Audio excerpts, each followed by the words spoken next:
अब जो मुकाबला होगा वो बसपा और भाजपा में होगा, या फिर देश का कोई भी चुनाव जीतने के लिए साम दाम दंड भेद की जय भीम के साथ साथ राम राम राम राम आदाब सत श्री अकाल इसके ऊपर भी चलना होगा। धार्मिक ध्रुवीकरण सिर्फ और सिर्फ बहुजन समाज पार्टी रोक सकती है, बहन जी मायावती रोक सकती हैं, योगी आदित्यनाथ, अखिलेश यादव, पीएम मोदी और तमाम नेता जो हैं वो दौरा करते रहते हैं। साथियों नमस्कार, एक नए सेशन के अंदर आपका स्वागत है और आज बात कर रहे हैं बहन जी मायावती बीएसपी की कि अगर उत्तर प्रदेश के 2027 के विधानसभा चुनाव के अंदर बीएसपी को अपनी सरकार वाकई में सीरियसली बनानी है तो एक इलेक्शन एनालिस्ट के तौर पर मैंने आज बहुत सारा डेटा पढ़ा है, बहुत सारा रिसर्च किया है, उसके बाद ये चार जो मैं पॉइंट आपको बताने जा रहा हूं।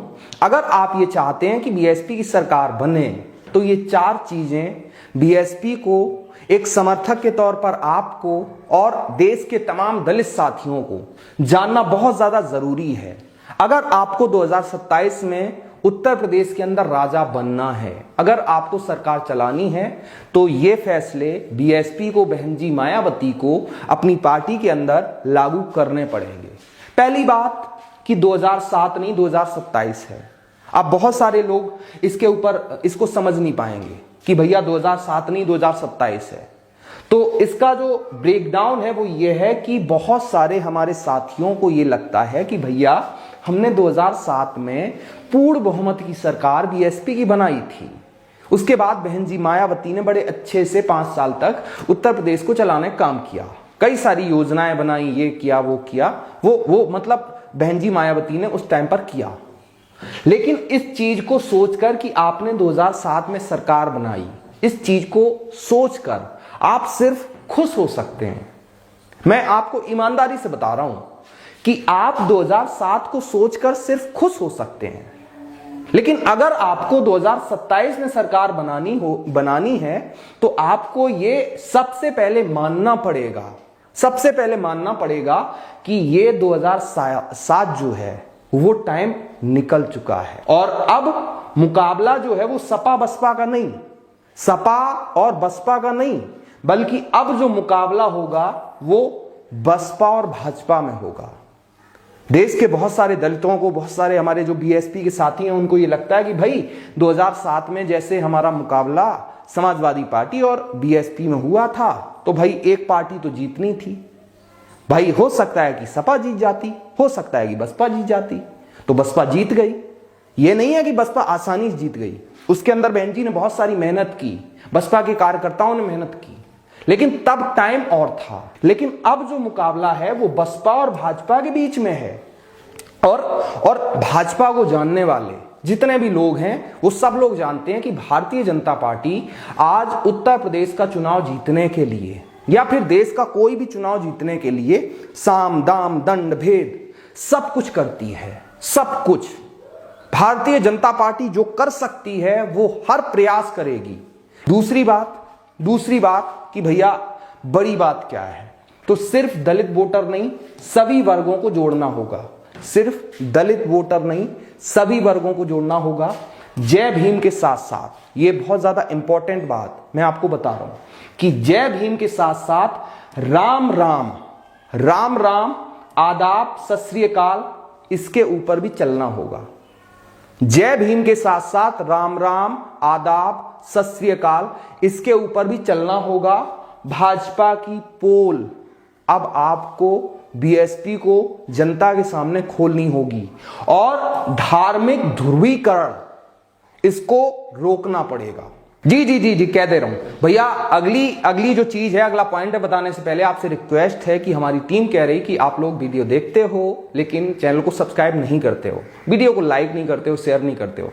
तो भैया हम इतनी मेहनत कर रहे हैं, देख रहे हैं पसीना निकल रहा है, तो कम से कम आप चैनल सब्सक्राइब करिए, है ना, वीडियो को लाइक करिए और सबसे बड़ी बात कि अगर चाहते हैं कि बीएसपी की सरकार बने, हमारी ये आवाज बहन जी मायावती तक पहुंचे, तो इस वीडियो को फेसबुक और व्हाट्सएप के ऊपर ज्यादा से ज्यादा शेयर करिए। तीसरी अगली चीज है कि आकाश आनंद भाई, अभी कल परसों ही मीटिंग हुई है तो उसके बाद बहन जी मायावती ने आकाश आनंद साहब उनको राष्ट्रीय कोऑर्डिनेटर बना दिया है। तो अब इसके बाद आकाश आनंद साहब और बहन जी मायावती जैसे तमाम जो बड़े बड़े नेता हैं उनसे मेरी रिक्वेस्ट है कि आपको अब जमीन के ऊपर उतरना पड़ेगा।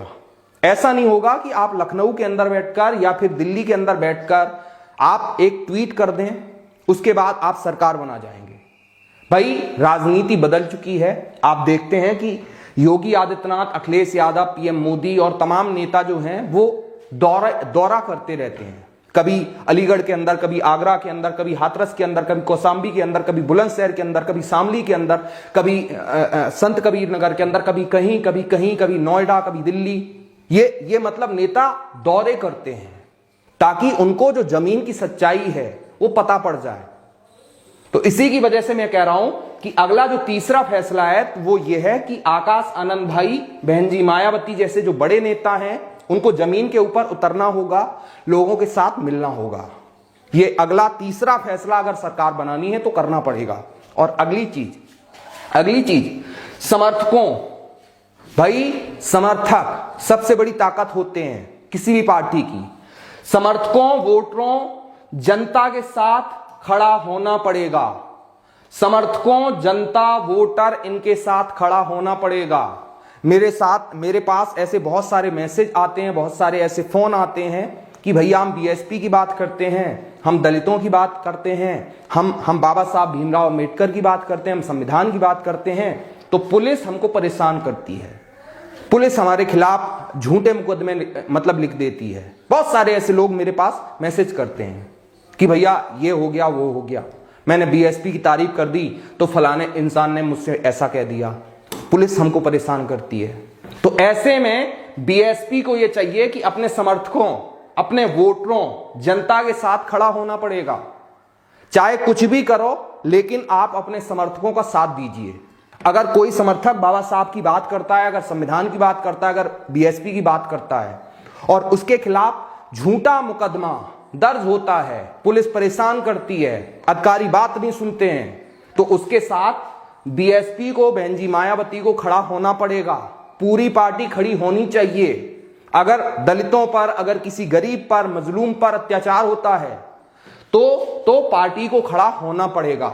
इसके साथ साथ सोशल मीडिया, पता नहीं, मैं पिछले लगभग 1.5 साल से ये कह रहा हूं, बीएसपी के तमाम नेताओं को मैंने मैसेज किए, फोन किए, ये कहा कि भैया सोशल मीडिया सेल कम से कम उत्तर प्रदेश के अंदर तो बनना ही चाहिए।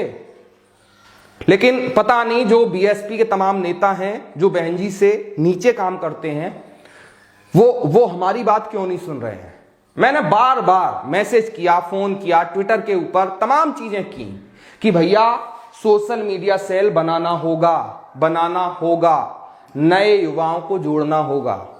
आप देखिए कि भारतीय जनता पार्टी मतलब सोशल मीडिया का कैसे इस्तेमाल करती है, और अब तो समाजवादी पार्टी, कांग्रेस ये सब करने लगी हैं, लेकिन बीएसपी का सोशल मीडिया जो सेल है वो कहीं पर नहीं है।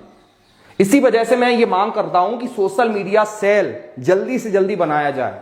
अगर सरकार बनानी है, उसका आप रिजल्ट ऐसे देखिए कि 2024 के चुनाव में क्या हुआ। 2024 के चुनाव में समाजवादी पार्टी, कांग्रेस, तमाम जो बीजेपी, ये तमाम पार्टियां हैं, उन्होंने एक हवा ये फैलाई कि बीएसपी खत्म हो गई। पहली चीज, ये जनता के मन में झूठ बैठाया कि बीएसपी खत्म हो गई। अब ये झूठ social media, Facebook, YouTube, Instagram, इनके जरिए फैलाया गया। देश की जनता के पास मोबाइल है, उसने देखा, गरीब आदमी, अनपढ़ है, जिसको पढ़ना लिखना नहीं आता, उसको ये लगा कि भैया बीएसपी खत्म हो गई।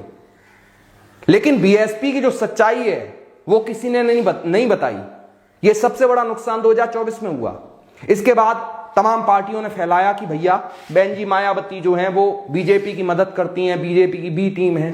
ये झूठ फैलाया गया 2024 के चुनाव में। लेकिन चूंकि बीएसपी का सोशल मीडिया सेल नहीं था, तो जनता के फोन में जो गया वो उन्हें लगा कि भैया ये बात सही है।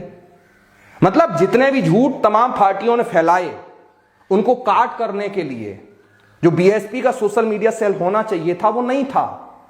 नहीं था। इसकी वजह से जो जनता, खासकर जो गरीब आदमी है, जो अनपढ़ हैं, जिनको पढ़ना लिखना नहीं आता, जो गांव के अंदर रहते हैं, जो हमारे बूढ़े बुजुर्ग हैं, जो हमारी माताएं बहनें हैं, उनको ये नहीं पता पड़ा कि सच्चाई क्या है। तो ये पूरा वीडियो आपको कैसा लगा? ये 4 सुझाव अगर बहन जी मायावती बीएसपी मान लेते हैं तो क्या आपको लगता है कि 2027 में उत्तर प्रदेश के अंदर बीएसपी की सरकार बन जाएगी? कमेंट बॉक्स में जरूर बताइए। बाकी वीडियो पसंद आए लाइक शेयर और सब्सक्राइब जरूर करिए। मेरा नाम दीपेंद्र है और आप ये वीडियो अब तक देख रहे हैं, इसके लिए आपका बहुत बहुत शुक्रिया।